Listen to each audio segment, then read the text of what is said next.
You are now tuned in to Go Time Dolphins with Charlie Touche and Kadeem Simmons, the Miami Dolphins podcast that's for the fans and by the fans. Gotta make them lose their mind when it's your time. And it's show time. Going all out when it's go time. I ain't wasting no time. Gotta make them lose their mind when it's show time. Cause it's your time. Lay it on the line when it's go time. Don't waste no time.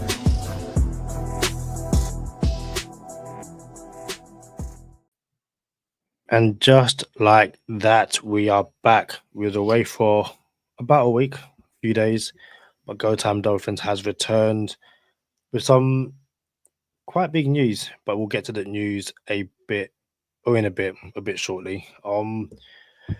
As always, it's not just myself, it's also Mr. Charlie Touche. Charlie, tell everyone what time it is. It's Go Time Dolphins, the Miami Dolphins podcast that goes not only across the pond, but across the world. I'm your boy, Charlie Touche.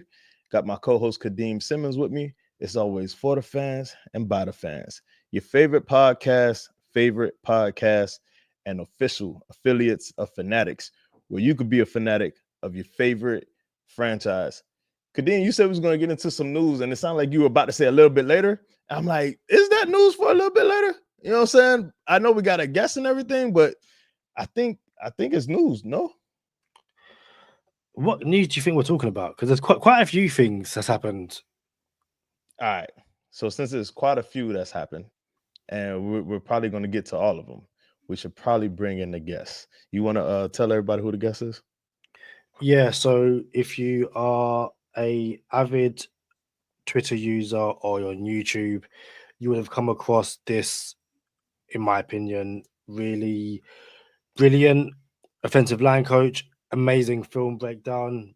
I could sit here and go on for ages about what this guy does for the Dolphins community, but might as well let him come and do that himself. So welcome, Mr. Eric Smith. Eric, Coach. How's it going? Coach Eric Smith. Coach. What's up, Coach? Apologies, Coach. Hey guys, appreciate the intro. Appreciate you guys having me on. Talked to Kadeem a few times. Been looking forward to finally getting all of you guys. You guys do a great show here, and always impressed with your work as well. Man, bro, what's up with the beard gang? I see Kadeem cut us down a little bit. No, you know what I'm saying? Like everybody got a beard, but Touche, huh? That's what we doing, fellas. That's right. You got to be a beard guy. 100%. Beard gang 24/7. Hey, Coach. I really want to say, I'm gonna call you Coach because I'm just, it feels more comfortable. Sure. But I want everyone to remember your name, Coach Eric Smith. You know what I'm saying? So y'all check him out. You feel me? Listen, we just had a O-line and D-line draft. A draft where the Dolphins had a draft where everyone knew we were going O-line. Where myself and Kadeem may have wanted to draft 3 O-linemen and maybe a D lineman or 2, we did the opposite and drafted 3 D linemen and got 1 O lineman. Off the top, before we talk about who we drafted, how did you feel about, addressing the trenches? And did you think we need to go a little bit heavier on the O-line side? I liked what they did a lot. You knew going into the draft that only having really Zach Sealer and Benito Jones as far as interior defensive linemen, you knew you had to add bodies there. You had Matt Dickerson and was it Neil Farrell, whatever. But those were, bottom of the roster guys, probably not even on the 53. So you knew they had to put numbers in there. So to get 2 guys fairly high made a lot of sense. And then as far as the offensive line side of things, the offensive line is kind of unique to compared to a lot of positions in the sense that you can't rotate guys through. Like, you look at, we got Zeke Biggers there in the 7th round, right? And that's a player that, nobody's going to expect to start, right? But as the season goes on, you can rotate him in, you can get some snaps. Whereas if you go and you draft a day 3 offensive lineman, especially after drafting Jonah in the 2nd round, right? That's a guy that if everything goes to plan, right, he's never going to see the field, right? As soon as you drafted Jonah, you basically knew who your starting 5 was expected to be. So I was okay with, going with 1 pick and that pick being somebody that was, basically a guaranteed starter from the beginning, and then filling in other places. I kind of did you a disservice already, Coach. Typically, we'll say, "Oh, tell everyone where they can find you at the end of the show." You know what I'm saying? But I kind of want everyone to know where they can find you now. You know what I'm saying? So, what's your Twitter? Where can people find you? Where can people, podcasts, all that? Just shout it out right now. Yeah, so if you're watching on the video, you can see my both YouTube and Twitter handle there. It's at OL Coach Smith 63, and that's where most of my stuff is between YouTube and Twitter. I am on Blue Sky here and there, but it's not as often. Also do some stuff for 5 Reasons Sports as a contributor there, and also co-host of a podcast called Scouting the Fins with Hassan Patel and Eric Wiedeke that broadcasts on both the 5 Reasons Sports Network and the 3 Yards Per Carry Network. So you mentioned, we got shout out to Jason Keck, hit us with that's not drafting O-line when you go one guy. But you did mention how we got Jonah Savaiinaea. We know how to pronounce it now, Kadeem, right? Savaiinaea. You do. I'm still learning. That's all good.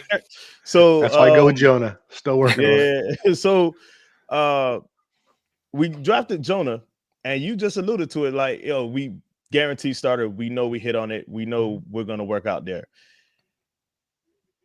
But what's behind them, right? Like, what we know, we rotate on the D-line, but at the same time, how many offensive lines in the entire NFL have been healthy 18 weeks? And then we're not trying to play 18 weeks. We're hoping to play 22 plus weeks of football. Do you think we have enough O-line coming from the O-line coach? Do you think we have enough O-line to be successful in 2025? I do. And part of that is that, like you said, most teams don't go 18 plus games with the same offensive line. You saw the Bills do it 2 years ago. But most teams have to fill in a few games throughout the season. The problem with the Dolphins is that they have to do it way more than anybody else. I had done a study on the number of consecutive plays where there was no change in the offensive line. And between 2023 and 2024, the Dolphins had one time that they made it beyond 120 consecutive snaps without changing the offensive line. Right. So that's not even a full 2 games. And that stretch that was over 120 games, that was that stretch that was kind of in the middle of 2024, where the running game was averaging over 150 yards per game. Right. So when you have that consistency, you've had the production to go with it. As far as the confidence in the guys behind them, nobody wants to talk Liam Eichenberg, and I get that, right? But that stretch that I just talked about where we were over 120 snaps, Liam Eichenberg was part of that stretch, right? And if you have Liam Eichenberg in there and you still have Austin Jackson at tackle, we're probably not having as much of the same conversations as we ended up having, right? And I have no issues with upgrading the guards. You create a bit of a contingency plan there if something does happen to Paul or Jackson by upgrading guards. But, if you got to throw Liam in there for a game and he's the only, your other 4 guys are still in place and Liam has to go in there for a game or 2, you're going to be okay. And same deal with Larry Borum, right? He's an experienced starter in the league. Would not have been thrilled with him as a starter on the offensive line. I see him as more of a guard in this offense.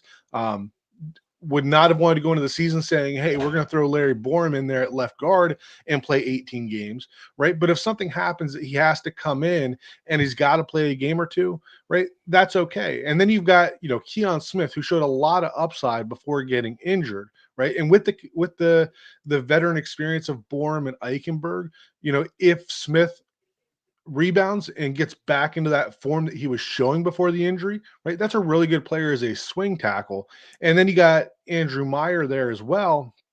And even though he didn't play, I'm not even sure he saw the field offensively last year during the regular season, but that's a guy that they thought enough of him to keep him on the 53 the entire season, right? They didn't want to cut him and let somebody poach him. And then you got we drafted Elijah Higgins a few years ago out of Stanford and cut him with the idea of bringing back to the practice squad. And he ended up with the Cardinals and he's played okay there, right? So in Andrew Meyer, you had a player that they didn't want to see that happen, right? So even though he hasn't seen the field yet, I feel like they think they have something there in Andrew Meyer that he can either develop as a center or possibly cross train as a guard.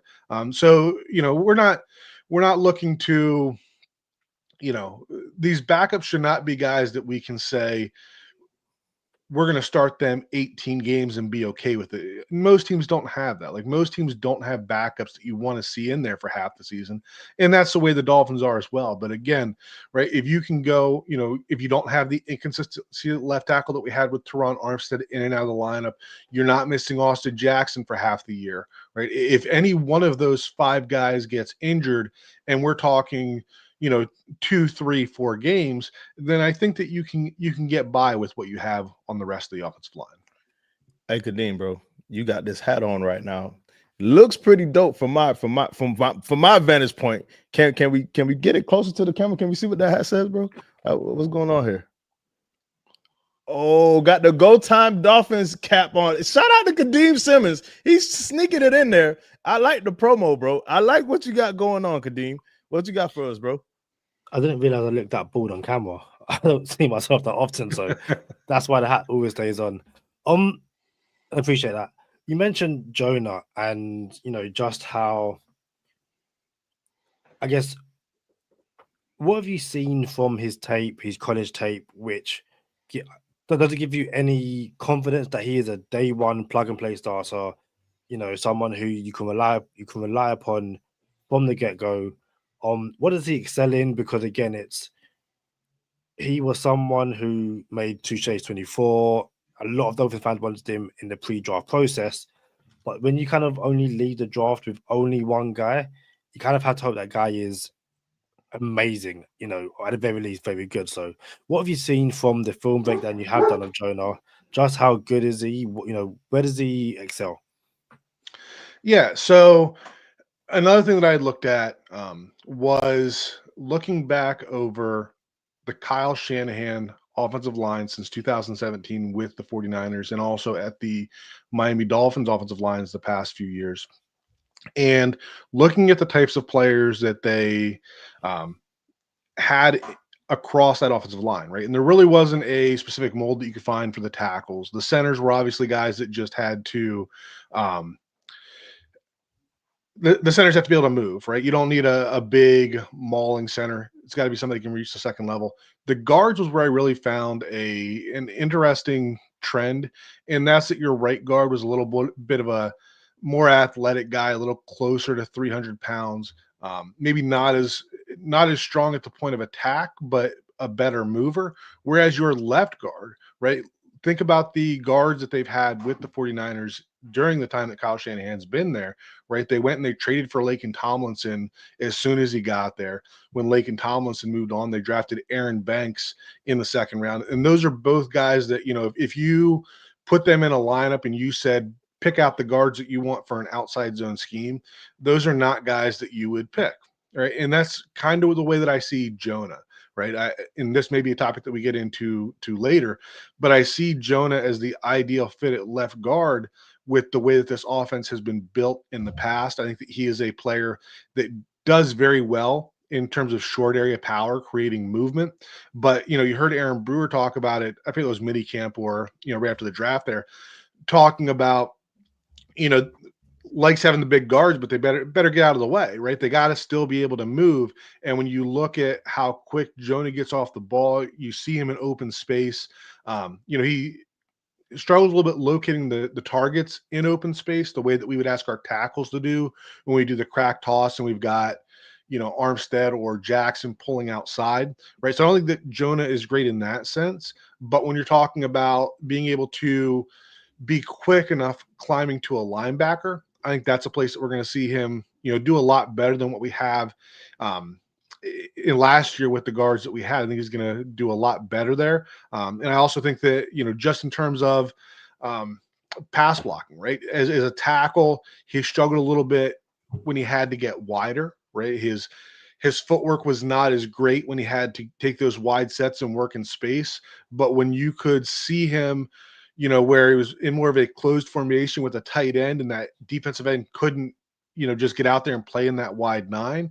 You could see the power that he plays with in the passing game, where he has a really good anchor, is going to keep the front of that pocket strong. So I think there's a lot of things that you see on tape. If you kind of weed out some of the stuff that is more tackle specific and try to focus on the reps that translate to guard, you see a lot of high quality reps and very few losses on his resume. How are we feeling, Coach? It's Go Time Dolphins, Miami Dolphins podcast that goes not only across the pond, but across the world. Charlie Touche, Kadeem Simmons. We got Coach Eric Smith rocking with Coach Eric Smith with us right now. Coach Kadeem, if you could pull up the Remington Award winners list again. If you could pull that up, Kadeem, why I throw this question at Coach. Just the past 5-6 years, the winners of the past 5-6 years. Coach, how are we feeling about Patrick Paul? It's his first season where he is the surefire starter on the line. He's going to start. There's no doubt about it.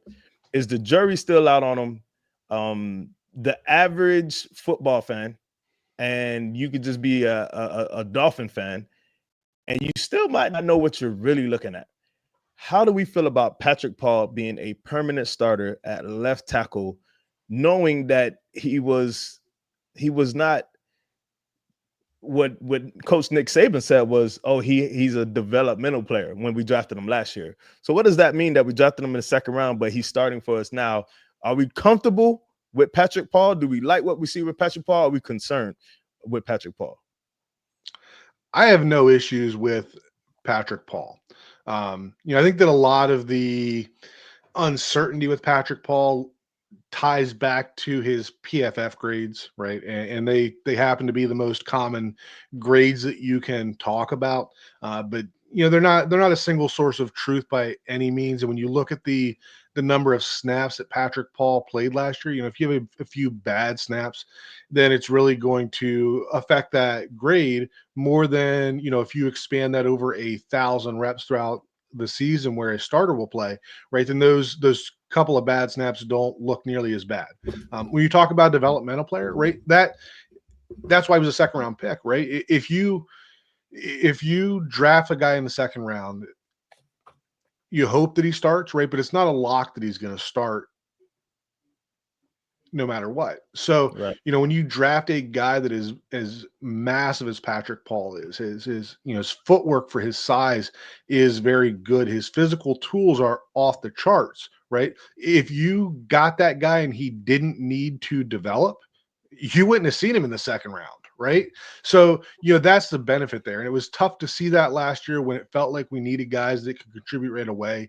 Tough to see them draft a developmental guy, but it was good foresight when you look at it this year, right? When you come into this draft, if Teron Armstead would have retired before the draft and you came into this draft without Patrick Paul, then you would have had to get a left tackle early in the draft. So he's had a year to develop in this system, right? And I think that, the tackles in this system are asked to do a lot. So getting a rookie and throwing him in the fire would be a very tough ask to do.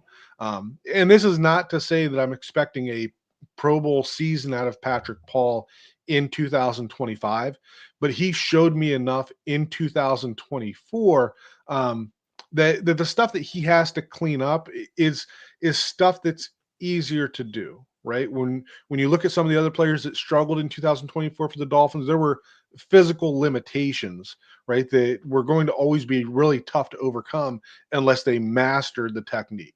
The stuff that Patrick Paul struggled with, some of it was, you're coming off a combo block and you are climbing to the wrong linebacker while your guy is making the play, or you kind of get caught in the middle and just look silly. But that's all stuff that as you get more reps during that rookie season, you continue into the off season, you go into your second season. Those are the things that you expect to see improve, right? So, in the running game, I think just experience is going to be a huge factor in his development and how he will be better in 2025. And then in the passing game, right, he obviously still learning the NFL game, right? In the sense that, you're going to have more exotic blitzes and stuff like that, where teams are really going to try to isolate and confuse you. But the thing with Patrick Paul is that, and Chris Grier alluded to it, that, even when he gets it wrong, like, he's still pretty good, just because of his size, right? And you didn't see a lot of ugly losses in pass protection. And that was just because, some of these tackles, let's use Austin Jackson, for example, right? If Austin Jackson gets into his pass set and his balance is off, right, you'll see him get bull rushed back into the quarterback and, just look like a toddler getting, not able to find his feet. Whereas Patrick Paul, right, if he's not in a great position, just his mass and his balance is able to recover enough that you're not giving up a quick pressure. So, I think that having the year of development for Patrick Paul is huge, in the sense that even though he's a first time, day one starter, he's got a full year of experience that we wouldn't have had we been in a situation where we had to get a rookie tackle to do it. And I think that, his physical tools give him enough to, for me, the floor for Patrick Paul is a solid starter. Right? If he comes in and has a awful season, I'm going to be really surprised by that. If you told me that he came in and, the things really clicked this year and he was a borderline Pro Bowler, I would not be surprised at all by that, because he certainly has the physical tools to do that.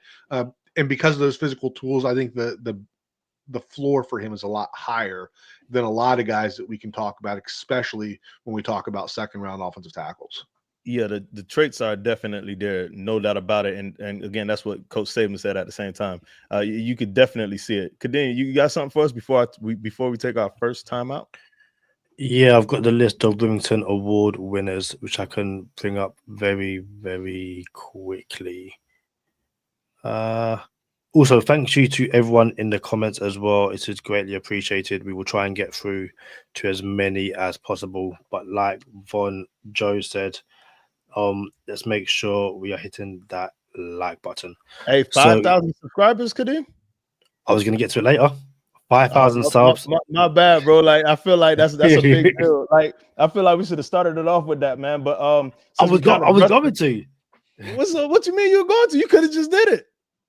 Yeah, I had like a graphic and everything. Like So you see what this is called a miscommunication.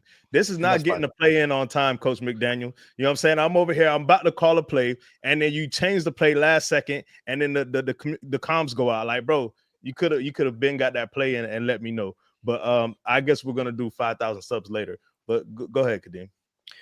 So yeah, the Remington Trophy Award winners dating back to 2000, so the last 25 years, is currently on the screen. This is from Wikipedia, and if you are listening over on audio, let's go through like the past 6 if we can, Kadeem. So the past 6 winners, let's make that bigger as well. So dating back to 2018, Garrett Bradbury, Tyler Biadis, Landon Dickerson, Tyler Linderbaum, Olusegun Oluwatimi, and then Jackson Powers Johnson, and most recently Seth McLaughlin.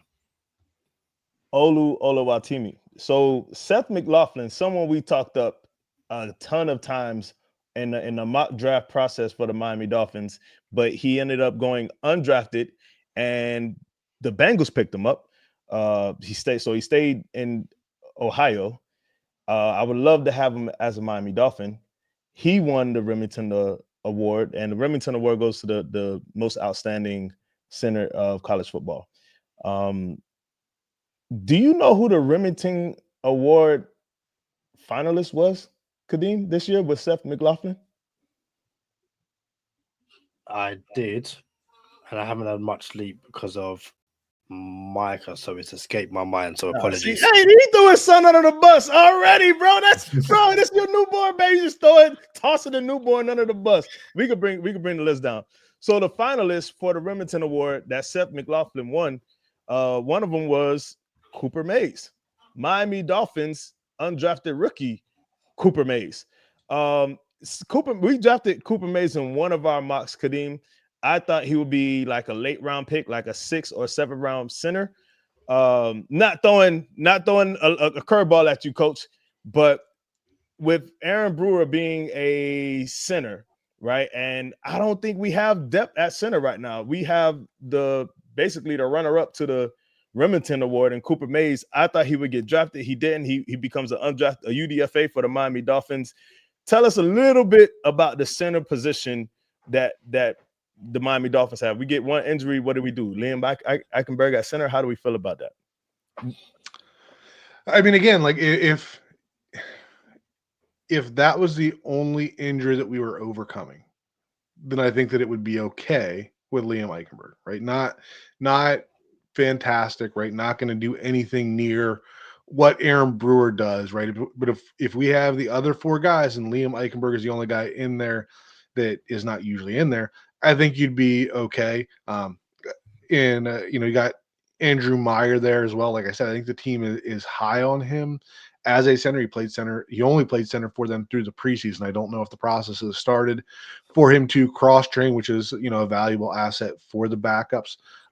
But anytime you can, the Remington Award, a lot of college awards are popularity contests, right? And a lot of them you can't put a lot of stock into. The Remington is one that really seems to have a lot of thought behind it and have good people making those decisions, right? So to be a finalist for that award is a pretty high recognition.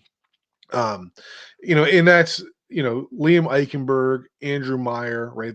Those are not untouchable guys on the roster by any means, right? So if the kid comes in from Western Michigan and completely balls out, right, then maybe he turns into this year's Andrew Meyer that they don't want to cut him and let him go somewhere else, right? But he can develop on the 53.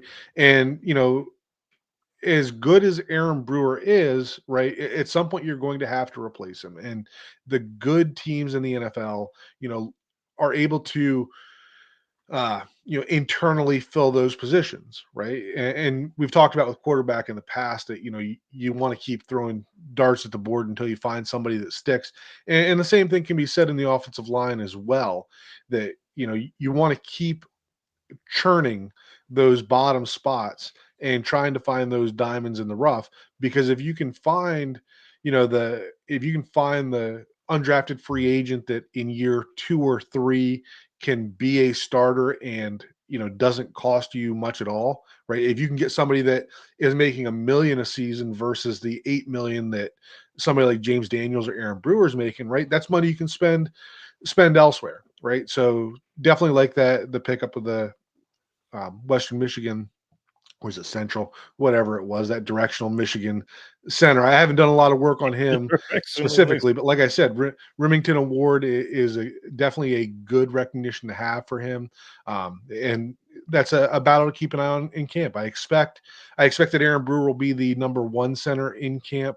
I think that when we get into the preseason games, we're probably going to see Andrew Meyer as the second center because they kind of know what they have in Liam in that sense. And then that kid's probably going to be the third one. So he's probably going to get a lot of reps in the preseason games, and that's going to be one to keep an eye on. Man, I like Cooper Mays, his tape. When I was doing Two Shades 24. Two Shades 24 is just a list of college players that aren't high on the radar, but they're not stars. They're not first-round picks. They shouldn't be first-round picks, but I think they're going to be solid. And he didn't make Two Shades 24, but I really liked him watching this film.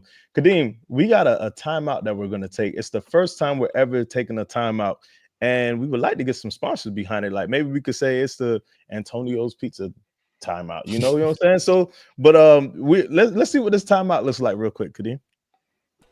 Still listening? Then you're one of us. Got a day one Dolphins fan who hasn't found Go Time Dolphins yet? Put them on. As you're rocking with the show, don't forget to leave us a 5-star rating and drop a comment on your favourite podcast app, whether it's Apple Podcasts, Spotify, Amazon Music or Google Podcasts. It helps more Fins fans find the pod and keeps the community growing strong. Hey, shout out the voice of the podcast, Jordan Simmons, for that one. What you got for us, Kadeem?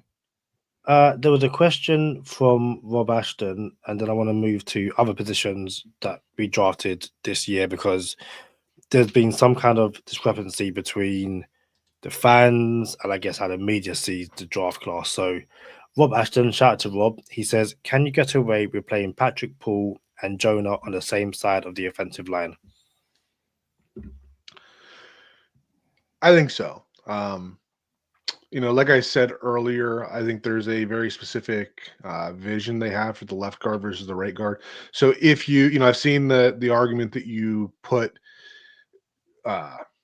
Daniels on the right side or Daniels on the left side to be with Patrick Paul and Jonah on the right side to be with Austin Jackson.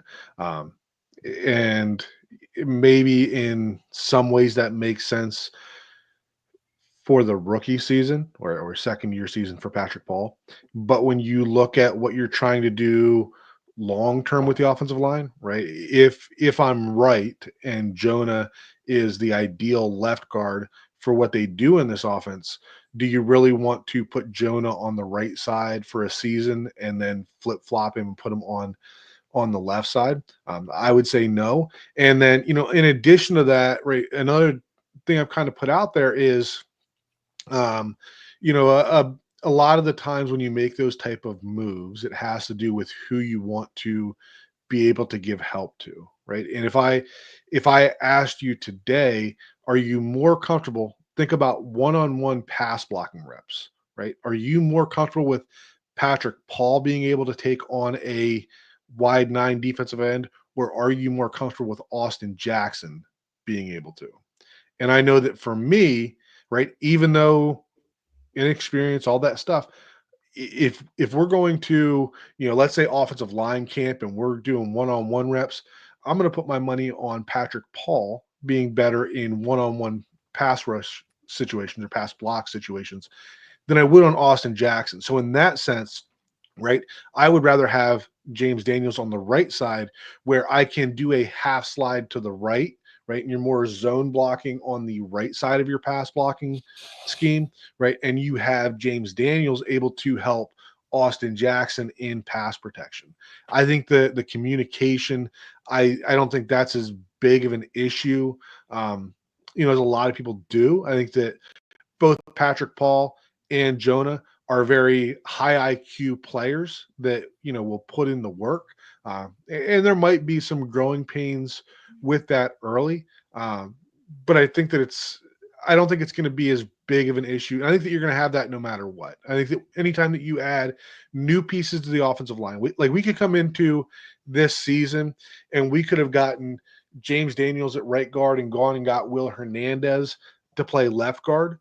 And we would still go into the early season having to work through some communication issues just because you're putting new pieces in there, right? The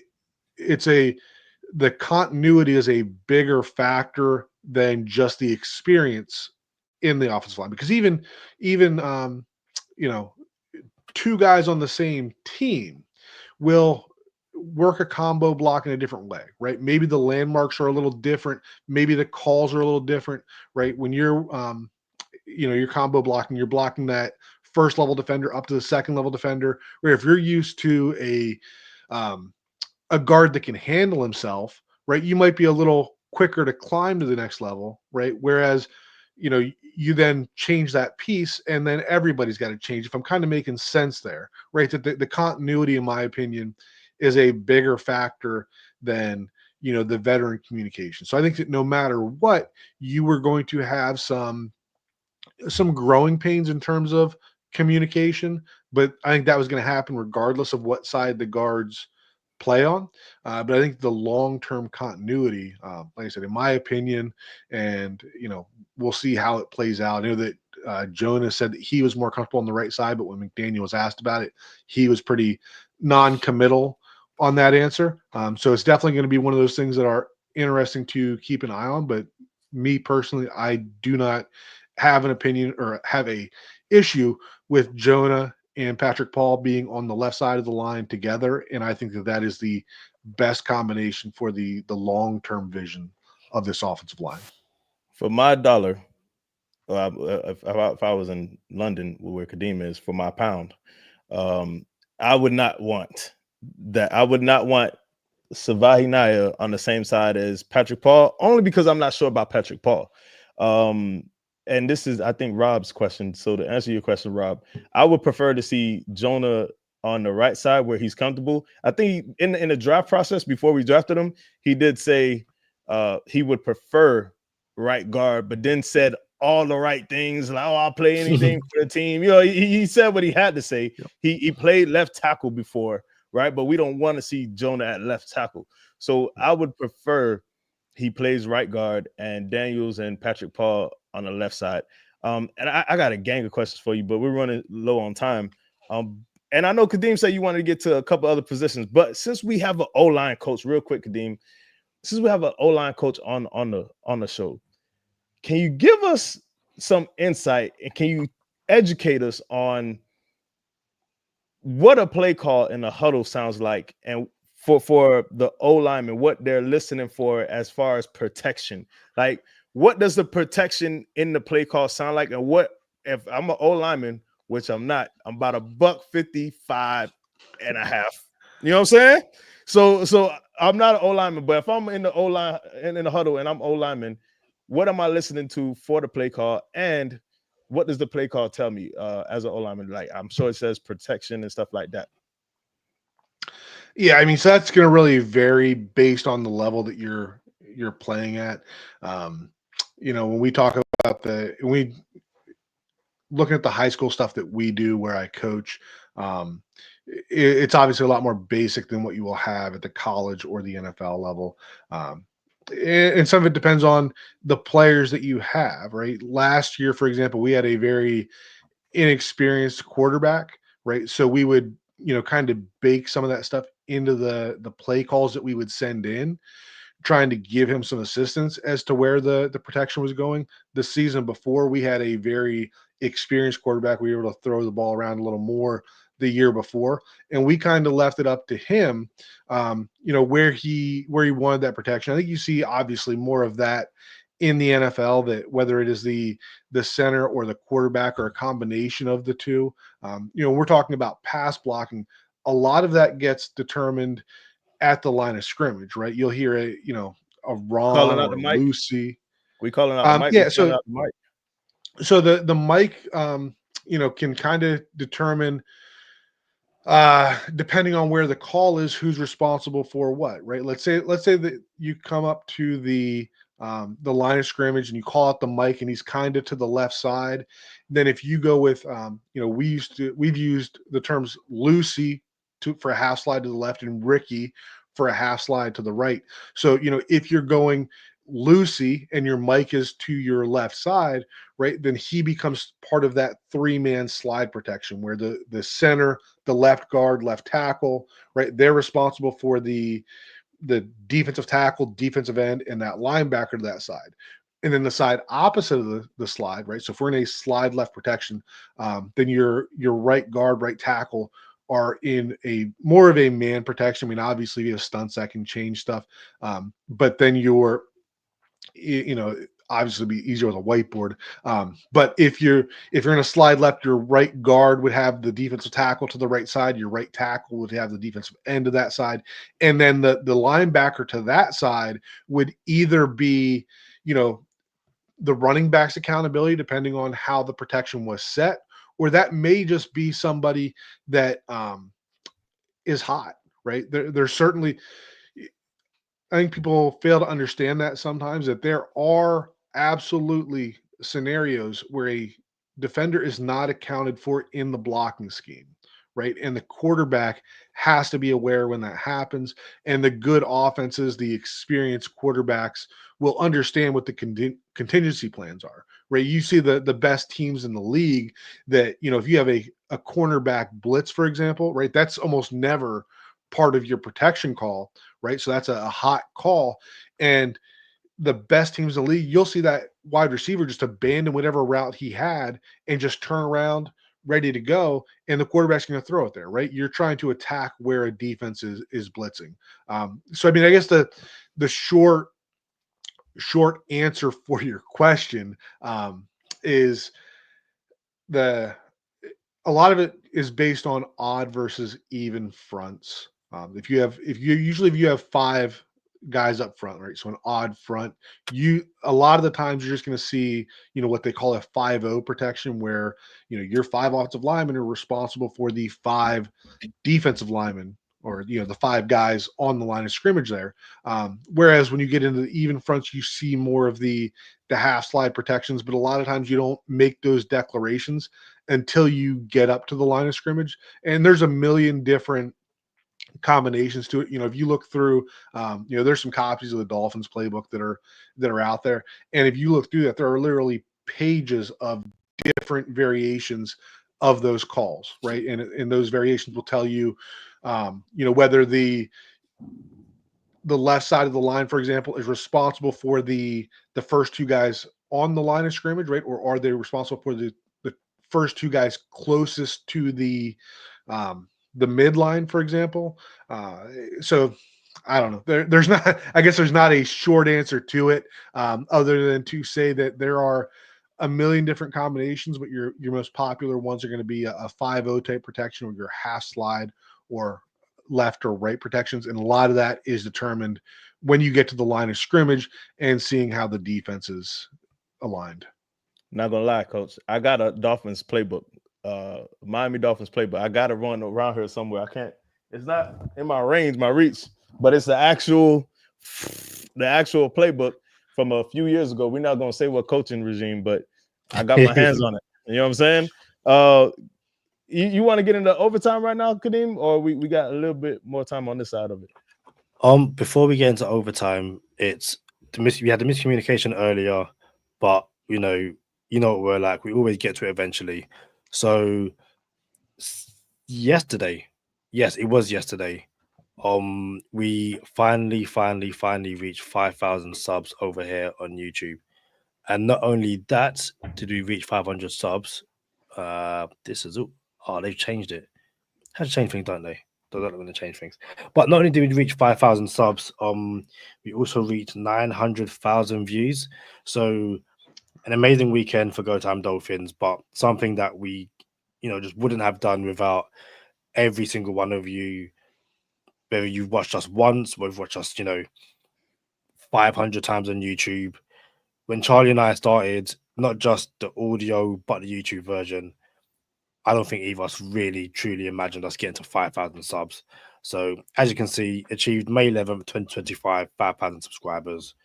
It's been a journey, and one I cannot wait to continue. Yo, thanks for the 5,000 subs. Like Kadeem said, this started on WhatsApp. We were just sending voice notes on WhatsApp. Didn't even know we were going to have a podcast. Eventually, we say, all right, well, we might as well just give the public our conversations. And then it became 5,000 subs and 900,000 views. Dang, Kadeem, that's a lot, bro. Like, shout out to you, Kadeem. You're a real one, bro. Shout out to Coach for being a part of this. You know what I'm saying? But shout out to Kadeem, man. You all right. You all right with me, bro. Yeah. Like I said, there's so much more I can say. We've had some amazing guests. We've had some amazing moments. And 5,000 subs, countless episodes later, still new guests, still new subscribers. So, yeah, as JML says, next up, 10K. We'll get there soon. I would never thought 5,000, Larry. I was really just venting. That's it. I was not expecting this to catch on. You know what I'm saying? So, Coach, before we get out of here, we're going to go into overtime, so don't leave us. But before we go into overtime, let everyone know where they can find you again. And y'all need to hit up Coach and subscribe to his channel as well. First off, congratulations on 5,000. That's crazy. My channel is not near that large. I hope that someday it does get to that size. So great accomplishment for you guys. Again, handles there on the screen at OL Coach Smith 63, both YouTube and Twitter. I try to put up film breakdowns once or twice a week on YouTube, and then on Twitter, I'm pretty active on there, responding to stuff. And then also Scouting the Fins is the name of the podcast that I am on. You can find that on 5 Reasons Sports and on the 3 yards per carry feed. Hey, thank you, Coach. Come on over to overtime with us, chop it up a little bit more.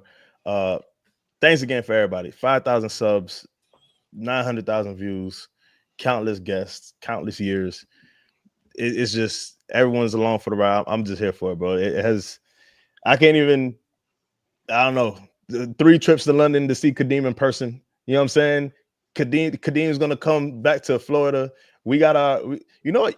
We might have to find a way to get Kadeem to every home game. Because, well, no, we don't want to do that. We don't want to do it. We did win the first one. We're 50-50 with you right now. So no, we don't want to do that. But look, listen, Yeah. Y'all know what time it is. Stay positive, test negative. For Eric Smith and Kadeem Simmons, I'm Charlie Touche. Thank you for tuning in this time. Make sure you catch us next time on Go Time. Already. Gotta make them lose their mind when it's your time. And it's show time.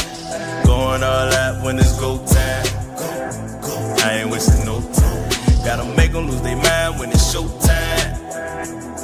Cause it's your time. Lay it on the line when it's go time. Don't waste no time. Gotta make them lose their mind when it's your time. And it's show time. Going all out when it's go time. I ain't wasting no time. Enjoying the episode so far? Whether you're watching in the comfort of your own home or on the go, Go Time Dolphins is where you want to be for your fix on all things Dolphins. So hit that like button, drop a comment below, and make sure to subscribe to the channel to help us keep growing and reaching more Fins fans around the world.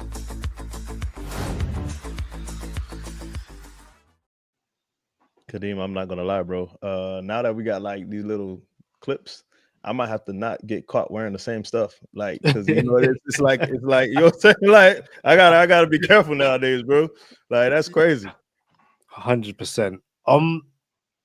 A few things. So, if you're not a Patrol member over on Patreon, Go Time Dolphins is waiting on the release of the schedule.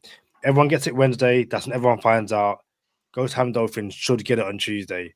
So if you want the schedule released early, and then go over to Patreon/Go Time Dolphins.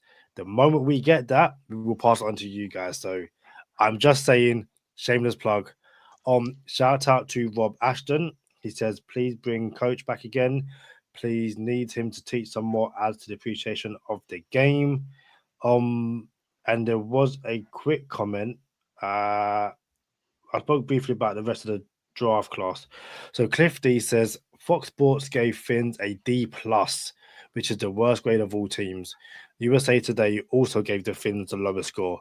Charlie, you gave them, was it a C-? C-. I gave us a C-. I was actually not a fan, bro. You know, we got the Kenneth Grant, and I was like, and then we got Jonah, and I'm like, yo, I like where this is going. So I kind of felt like we were like, yo, get ready to take off. You know what I'm saying? But then we just stayed taxiing the runway. Then we were delayed on the runway. I'm like, yo, what's going on here? You know what I'm saying? Like, so I feel like we didn't take off. Like we were about to, and then it didn't go anywhere, in my opinion. Coach, what did you make of the offensive line class, or sorry, the draft class in general? I guess at the time, given you've now seen some film breakdown, but also we've seen like Dante Trader Jr. and some other guys speak, you know, during rookie minicamp. And I will say very quickly, not to say that I'm easily impressed, but I was like, yo, it sounds like the Dolphins got themselves some guys who are ready to play, but also change the culture of the team. So did you get the same impression? What have you made of the overall draft class so far? Yeah, I mean, the culture changing comment is definitely a strong comment there, right? And I see that very much as well, right? You watch, you know, Kenneth Grant, Jonah, Jordan Phillips, Dante Trader, right? You watch all those guys just talking. They're wise beyond their years. You know, those are the kind of guys that you want to build around. You know, I like the draft overall. I think the big thing that they didn't do was to come out of it with the starting cornerback that we wanted, with Jalen Ramsey moving on. But when you know, when you look at everything else they did, you know, there wasn't a lot of options that I felt would have, you know, filled that role and still been able to do the other things that they did, right? And you know, starting with Kenneth Grant, like I didn't have Kenneth Grant that high, but a big reason for that was because I thought they would go into the draft with, when you think about a 3-4 defense, and that's what multiple of the free agents have said the Dolphins will be running as a 3-4. Right, Sealer is a prototype 5 technique defensive end for a 3-4 defense. Benito Jones is a solid option at nose tackle, but you were kind of missing that other 5 technique defensive end. So, when I was looking at pre-draft stuff, didn't feel that Kenneth Grant fit that role very well. I mean, I still had a pretty high grade on him, but I had other guys like, Tyleek Williams I had higher than Kenneth Grant. You and me both, but- Coach. You and me both. Yeah, I loved him. But as we saw the pick, right? When you think about what the Dolphins want to get to, right? You want to get to second and third and long scenarios, right? And you want to be able to put Jalen Phillips, Bradley Chubb, Chop Robinson. Those are the guys that you want getting after the quarterback. You don't need another defensive tackle to do that, right? But the way that you get to those second and third down situations is to clog up the run, right? Stop them on first down, right? If you stop somebody, for a 1 or 2 yard gain on first down, you can, probably, put it a high percentage that they're going to throw the ball on second down, right? And if you can pressure the quarterback, force an incompletion, they're going to throw the ball on third down as well, right? So if that's your goal, is to create those down and distance scenarios that are favorable to get your smaller guys on the field, and Kenneth Grant is the best option for that. And then the other side of it too is that even though they're saying that 3-4 is the base defense, pretty much across the league, most defenses are in a nickel defense more than their base defense, right? And you're looking at a 4-2-5 type defense, and usually when you have a 4-man defensive front, where you've got your 2 defensive ends, and then your tackles are usually more of a 3 technique and a 1 technique. And while Kenneth Grant can play a 3 technique, right, Zach Sealer is a better fit as a 3 technique than what Kenneth Grant is. And Kenneth Grant is an excellent fit as a 1 technique. So I think that, when you look at the idea of getting those early down run stops, putting an offense into predictable passing situations, Kenneth Grant is a great fit for that. And then when you take Benito Jones off the field and you have a pass rush of, Phillips, Chubb, swap one of them out for Chop every once in a while, Sealer and Kenneth Grant, I think that's a strong Rotation group there. And then, moving on to Jordan Phillips, getting Kenneth Grant wasn't going to be enough on the defensive line. Like I said, we barely had anything in that room to start. Jordan Phillips was a player that I liked. If Jordan Phillips was the first defensive tackle that we had drafted, like let's say that we had gotten a corner early at the expense of not getting a defensive tackle, and Jordan Phillips was our first interior defensive lineman, like I wouldn't have been thrilled about that. Phillips had good tape, right? But there was also some, kind of ugly reps in there too, right? And I think that a lot of that had to do with, I don't want to say being on the field more than he should have, because, dude's a hard worker, right? But if you take a player that, shows those flash reps and you make him earn his snaps, right, you're probably going to get more of those high-level reps than you do the low-level ones, right? And that's the role that I see for Jordan Phillips. I see him as more of a nose. I think that his length at 6'1" could be a little bit of a prohibiting factor in terms of him being a 3 or a 5 technique defensive tackle. So I think that the ideal scenario that I see playing out would be that Benito Jones, his reps reduce as the season move on, and that our base package is Sealer with Jordan Phillips over the nose and Kenneth Grant is our interior defensive line. And then, giving Jordan Phillips some of those pass reps here and there, right? He's got enough versatility that he can rotate through there. And then just, sticking on the defensive line topic, and I'll pause after that, and jumping to Zeke Biggers, right? This is another guy that, physical tools there. Dude is massive. Biggest 36-inch arms or something like that. Yeah. I think, he had the widest wingspan of any defensive player at the combine, right? And he, 321 pounds. Like, he doesn't get moved back very often. Limited player, right? Not somebody that I'm expecting to play 500 snaps this season. But again, right, if you're trying to get to those predictable run situations, you're trying to have somebody that is big and fresh in those goal line or short yard situations. Like Zeke Biggers can find his way onto the field, and he's also, with that arm length, can be a contributor on special teams as well. So I think that, talking what they did on the defensive line in this draft, I like the pieces that they added on that interior defensive line in terms of a, day one high level starter in Kenneth Grant, a really nice rotational piece that, hopefully we can see him develop the same way that we've talked about Patrick Paul, that, by year 2, he's capable of picking up more snaps.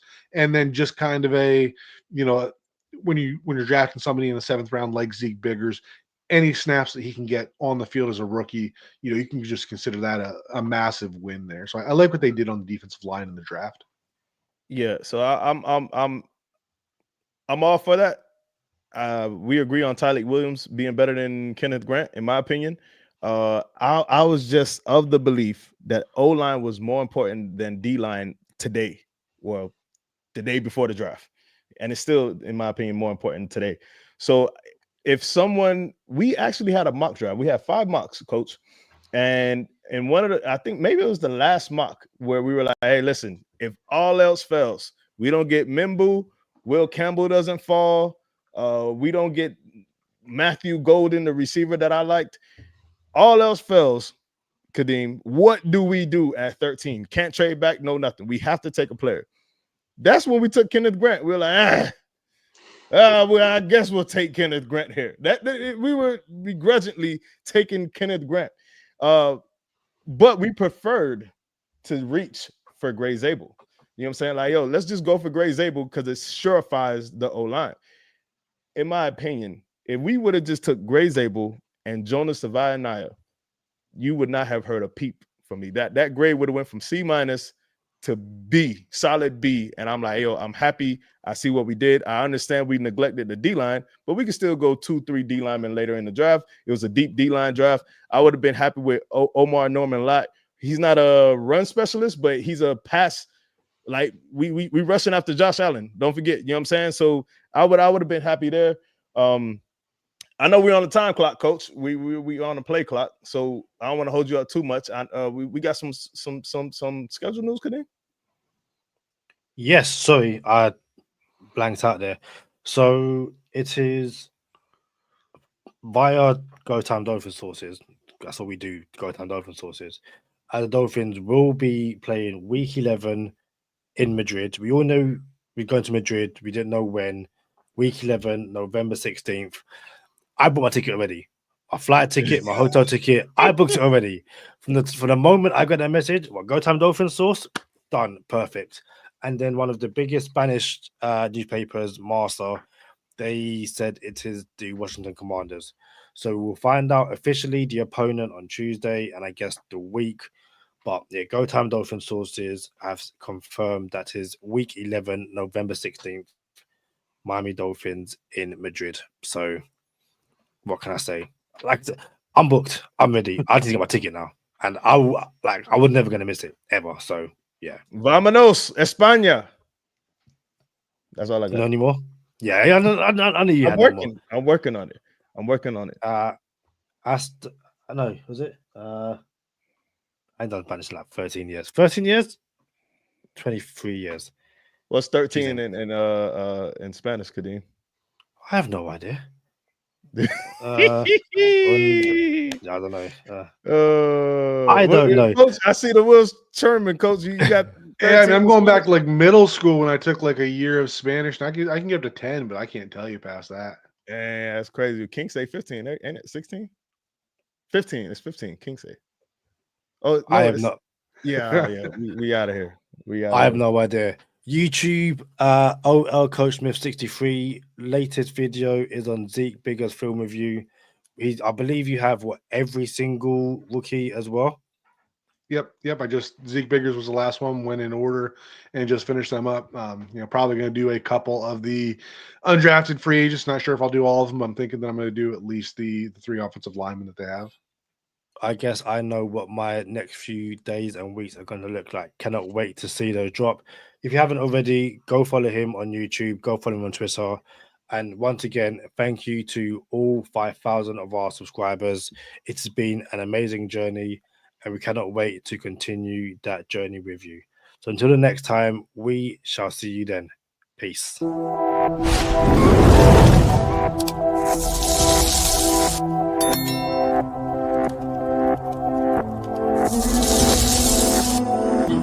Lucy.